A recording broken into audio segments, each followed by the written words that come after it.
Cooling system কাকে বলে এটা হলো প্রথম সংজ্ঞা। যে পদ্ধতিতে ইঞ্জিনের তাপমাত্রাকে তাপমাত্রা আনে এবং তাপমাত্রা নিয়ন্ত্রণ করে তাকে বলে কুলিং সিস্টেম। এখন কুলিং সিস্টেম হলো দুই প্রকার, একটা air cooling, water cooling. Air cooling থাকে সাধারণত হোন্ডা বাইক সাইড ওইগুলো, আর এগুলো আমাদের ওয়াটার কুলিং। এখন ওয়াটার কুলিং সিস্টেমের যন্ত্রাংশ কী কী? এক নম্বর দিয়া তোমার ওয়াটার পাম্প হ্যান্ড বসে, আর ওয়াটার জ্যাকেট, আর রেডিয়েটর শেষে গেল, এই চারটে শেষ হয়ে গেল। এখন এই পানিটা কীভাবে ঘোরে? এখন যখন বলি স্যার আমরা গাড়ি যখন আমরা স্টার্ট করি তখন ইঞ্জিনের জ্যাকেট দেওয়া সত্যি করে কুলান বাইপাস লাইনের মাধ্যমে ঘুরতে থাকে, বাইপাস লাইনের মাধ্যমে ঘুরতে থাকে। যখন তাপমাত্রা 65 ডিগ্রি থেকে 90 হয়ে যায় তখন এই থার্মোস্ট্যাট খুলে দেয়। এই পথে পানি আপার হুসপেপের মাধ্যমে উপরের ট্যাঙ্ক দরকার, এটা এখানে সাথে রাখতে হবে সামনে একটু।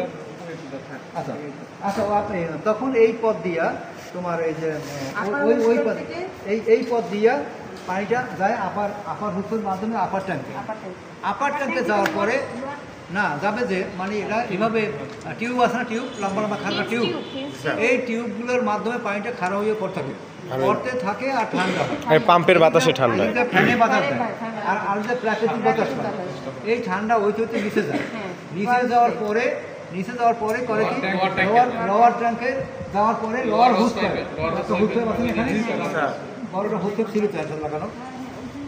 হ্যাঁ এই হুসপটা কই ছিল লাগে কোথায়? এইটার ভিতরে এখানে ঢোকে। লোয়ার হুসপের এক মাথা থাকে তো আমার রেডিয়ারে, আর এক মাথা থাকে ওয়াটার পাম্প। তখন ওই যে মানে পানি ঠান্ডা পানি ঠান্ডা পানিটা ঠান্ডা হইয়া এখান থেকে ঢোকার পরে এম্পেলার করে কি পানিটা ঘুরাইয়া জ্যাকেটে ঢোকায়।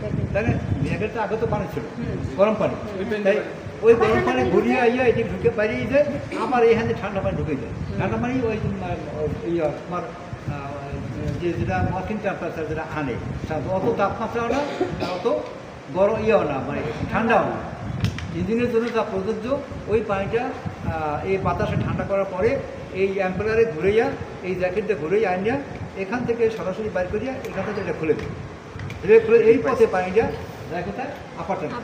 আপার ট্যাঙ্ক থেকে আবার পানিটা ঠান্ডা হতে চায় র ট্যাঙ্ক থেকে পানিটা ঢুকে কোথাও ওয়াটার পাম্প করে কি আবার পানিটাকে জ্যাকেটে ঢুকায়, ঘুরাইয়া আইনা এই পথে ঢুকাইয়া আবার এখান থেকে এভাবে ঘুরে।